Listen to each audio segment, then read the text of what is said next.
actually trying to create an account, but if any of those three fields are missing, we cannot proceed with creating the account.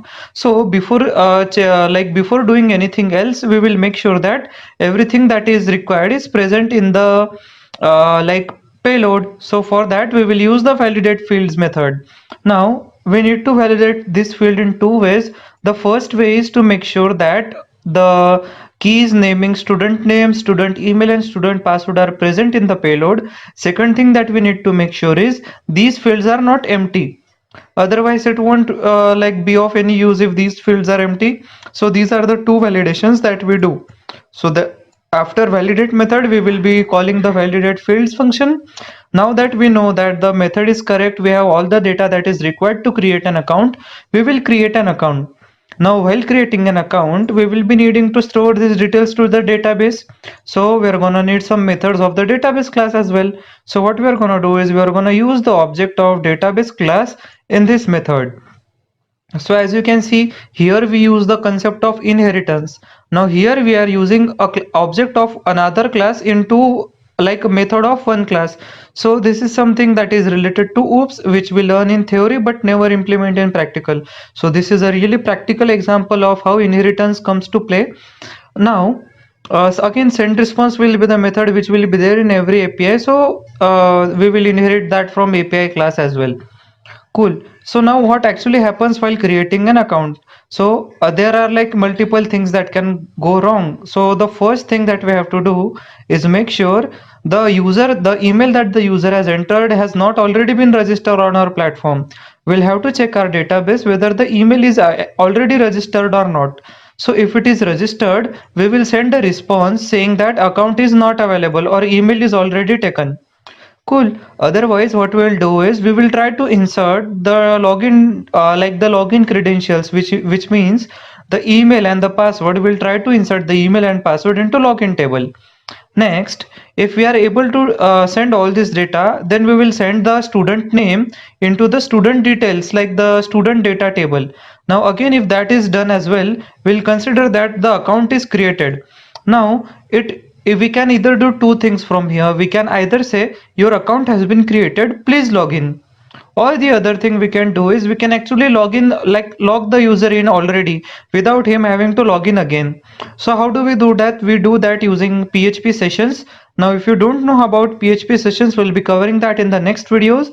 But for now what we will do is we will generate a random API key and we will store it in the user's login data table where we store the student API key. So we will store the API key and then we will initialize a session.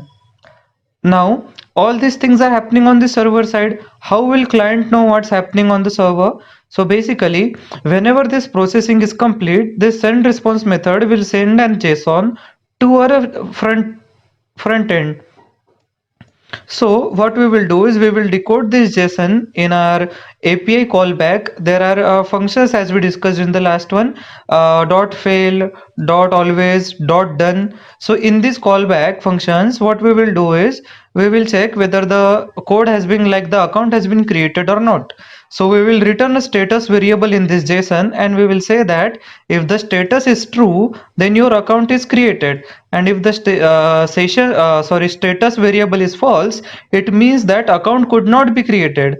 And why account could not be created, we will also include another variable called message in our JSON payload, which server will communicate to the client. Now in this message variable we can pass the reason why your account could not be created, and we will display the same on the UI. So I hope you guys have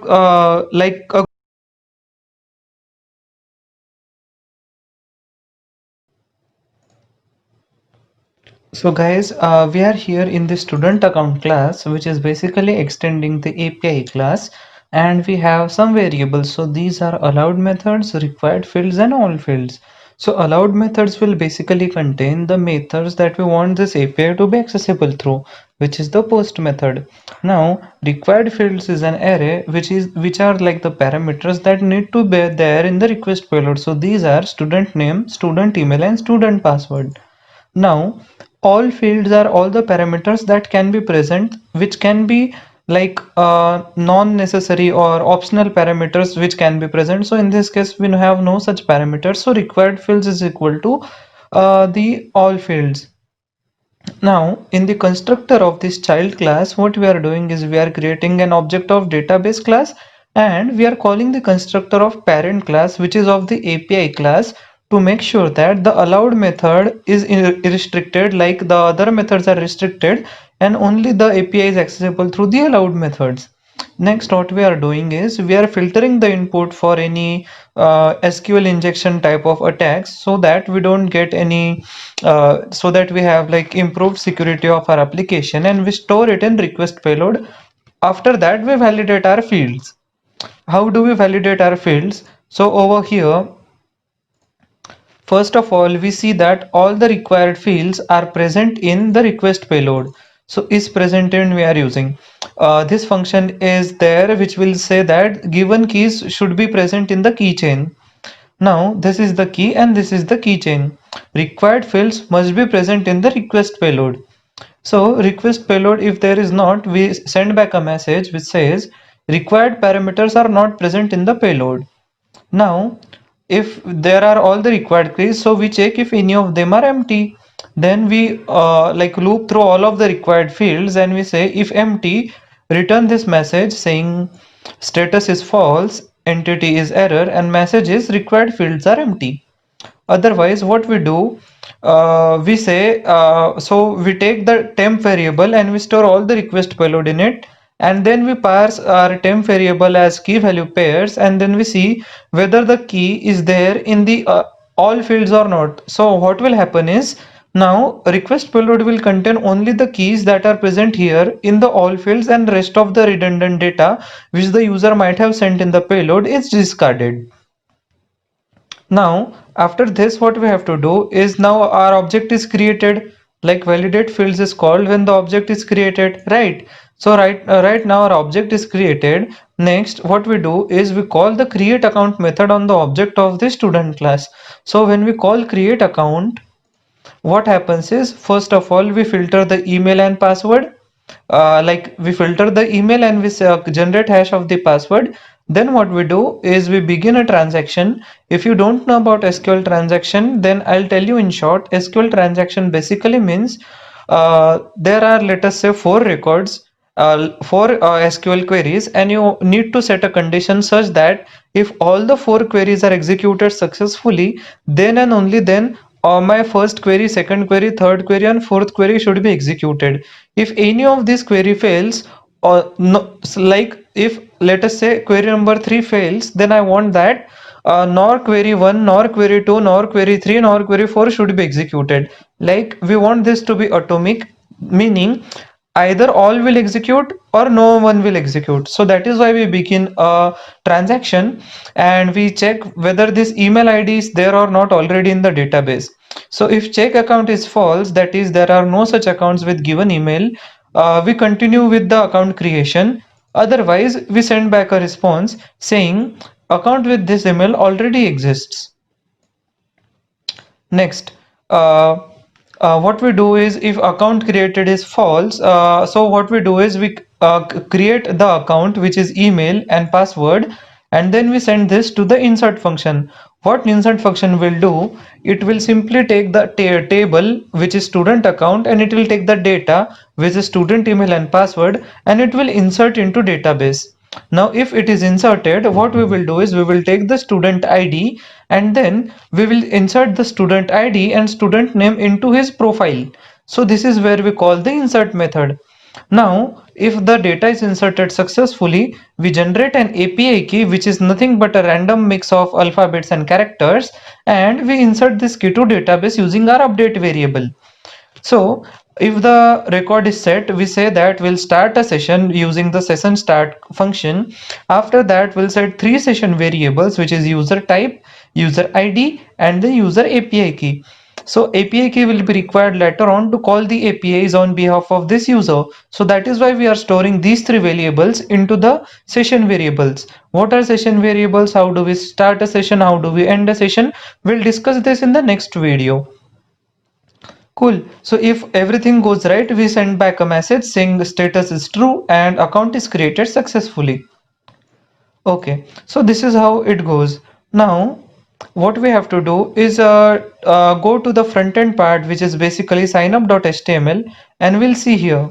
So as you can see, guys, we are sending this API call to API student create student account.php, basically this file that we were weaving, and then we say student name is there, student email is there, and student password is there. So now if status response will be the JSON that is returned by our server, we say if response.status is equal to 2, then we check whether the entity is a success entity or error entity. So if the if the entity is success, then we remove the text danger class, which is basically a red color of text, and we add the green color to our text, and we say that the text is message received. And now we use this jQuery function in order to insert this success message in the screen in a fancy way. And then what we do, we redirect the user to the application or the members area. Otherwise, if the entity is error, we color the like the message to red using the text danger class, and then we insert this text which we received from server, whatever error message is there, and we display it using jQuery, like the animations and all. Similarly, in case our API case fails, so if there is some reason because of his API call is failing, we'll say that unknown error has occurred. So this is it, guys. Let us go ahead and take a demo. So here what we have is our student data and our student login class. Sorry, student login table. So here we have our student login table. I'll just delete this record. Now as you can see, there are no records in this database. Now what I'll do, I'll say my name is Ajinkya, ajinkya@example.com, and 1234 is my password. Now as soon as I click, my account is created, and if I refresh this database, you can see that my account is created with student ID 12. Here is my student email. This is the hash of my password. This is my API key, and in the student data table, you can see my name is inserted or student ID 12. Now what I'm gonna do is I'm gonna go back, I'm gonna create a new account, and I'm gonna say name Ajinkya using the same email address. I'll create another account. So this time I'll get an error saying that account with this email already exists. So unless until I don't change my email address, I won't be able to sign up for a new account. In the next video, we are going to see how session variables work, how to design login, and how to verify passwords in PHP. So make sure you subscribe to our channel so that you get notified whenever we put up that video. If you like the contents of this video, please hit the like button. If you have any queries, let us know in the comment section. So this is it for the video, guys. Thank you so much for watching.